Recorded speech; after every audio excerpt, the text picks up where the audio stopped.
खुलुमबाय। बेयो बड'लेण्ड इंखं टेलिभिजन। दिनै 13 मे 2020 बुधबार खालि सानसेनि बरादखौ नोंथांमोननि खाथियाव लानानै फैदों आं सदानन्द दैमारिया। सिगां फरायथिनो लादों मेष राशि।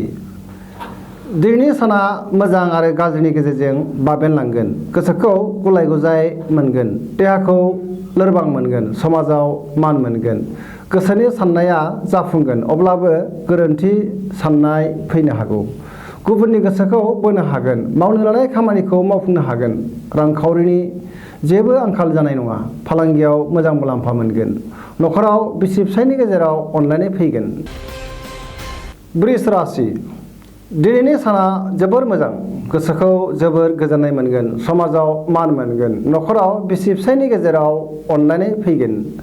मावनो लानाय खामानिखौ मावफुंनो हागोन।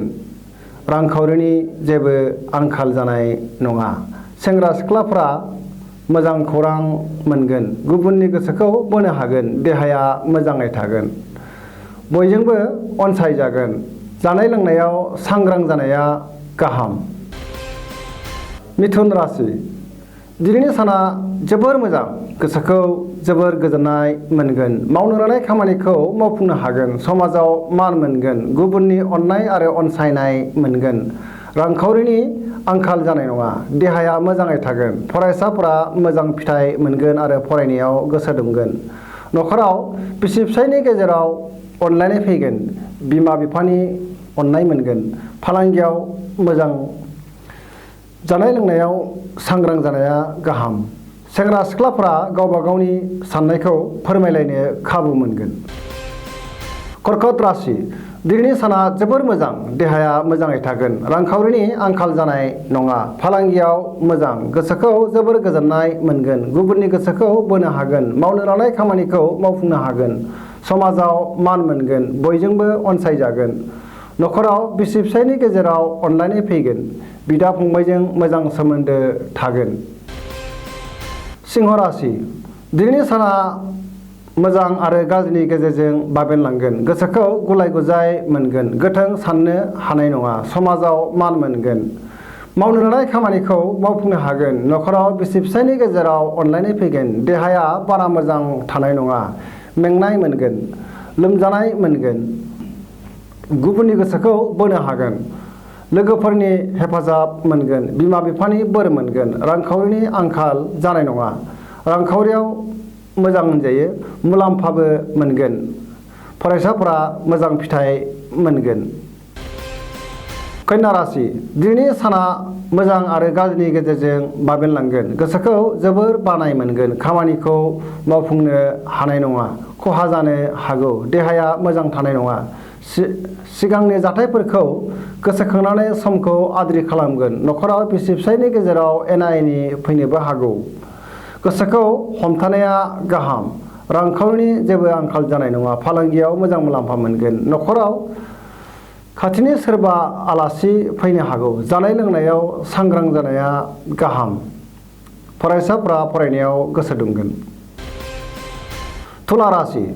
दिनैनि साना बारा मोजां नङा, गोसोनि साननायफोरा देबार नांगोन। मावनो लानाय खामानिखौ मावफुंनो हागोन। गोसोखौ गाज्रि मोनगोन। न'खराव बिसि फिसायनि गेजेराव अनलायनाय फैगोन। देहाया बारा मोजां थानाय नङा, गोसोआव उल्था साननाय फैगोन। गुबुनखौ बांद्राय दाफोथाय। सोरबा लोगोआ खहा खालामनो नाजागोन, नाथाय खहा खालामनो हानाय नङा। रांखावरियाव जोबोर मोजां, फालांगियावबो मोजां मुलाम्फा मोनगोन। सेंग्रा सिख्लाफ्रा गावबा गावनि साननायफोरखौ फोरमायलायनो हागोन। वृश्चिक राशि।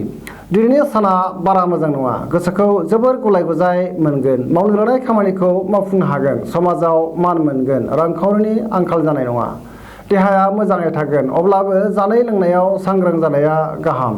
खामानिखौ मावफुंनो थाखाय गुबुननि हेफाजाब एबा सुबुरुन लानांगोन।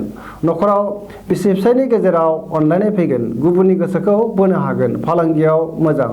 सेंग्रा सिख्लाफ्रा गावबा गावनि गोसोनि साननायफोरखौ फोरमायलायनो हागोन।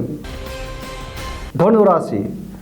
दिनैनि साना मोजां आरो गाज्रिनि गेजेरजों बाबेनलांगोन। गोसोखौ जोबोर गोजोननाय मोनगोन, अब्लाबो गोसोनि बोलोआबो बांगोन, गोसोखौ रमान्टिक मोनगोन, धोरोमारि बिथिङाव गोसो दुंगोन, मावनो लानाय खामानिखौ गोरलैयैनो मावफुंनो हागोन, समाजाव मान मोनगोन, न'खराव बिसि फिसायनि गेजेराव अनलायनाय फैगोन, सेंग्रा सिख्लाफ्रा गावबा गावनि गोसोनि साननायखौ फोरमायलायनो हागोन, फरायसाफ्रा मोजां फिथाइ मोनगोन आरो फरायनायाव गोसो दुंगोन, लोगोफोरनि बोसोन मोनगोन, देहाया मोजाङै थागोन, रांखावरियाव आंखाल जानाय नङा, फालांगियाव जोबोर मोजां, जानाय लोंनायाव सांग्रां जानाया गाहाम।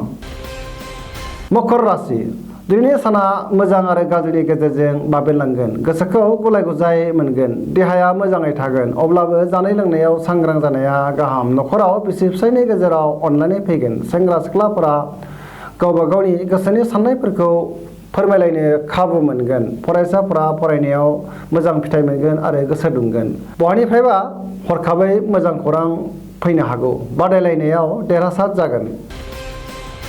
कुम्भ राशि दिनैनि साना जोबोर मोजां, गोसोखौ जोबोर गोजोननाय मोनगोन, देहाया मोजाङै थागोन, जानाय लोंनायाव सांग्रां जानाया गाहाम, साननायफोरा देबोर नांनो हागौ, गोथों साननो रोंनाय नङा, न'खराव बिसि फिसायनि गेजेराव अनलायनाय फैगोन, सोरबा लोगोआ थगायनो नाजागोन नाथाय थगायनो हानाय नङा, अब्लाबो सांग्रां जानाया गाहाम, रांखावरियाव जोबोर मोजां होनजायो, अब्लाबो खरसाया बांगोन, फालांगियावबो मोजां मुलाम्फा मोनगोन।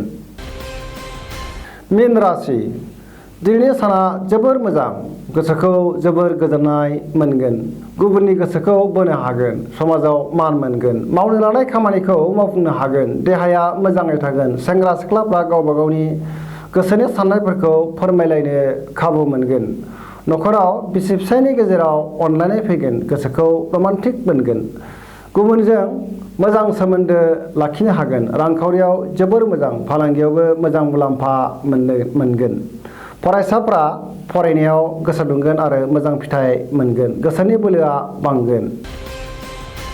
दिनैनि राशि फरायथिनाया एसेनोसै। जोबनायाव आं बेखौनो खावलायो जाहाथे नोंथांमोना सानफ्रामबो जोंनि बे बड'लेण्ड इंखं टेलिभिजनखौ नायबाय थायो आरो साबस्क्राइब खालामो, जाहाथे सानफ्रामबोनि गावबा गावनि बरादखौ मोनथिनानै लानो हायो। एसेनोसै, गोजोन्थों।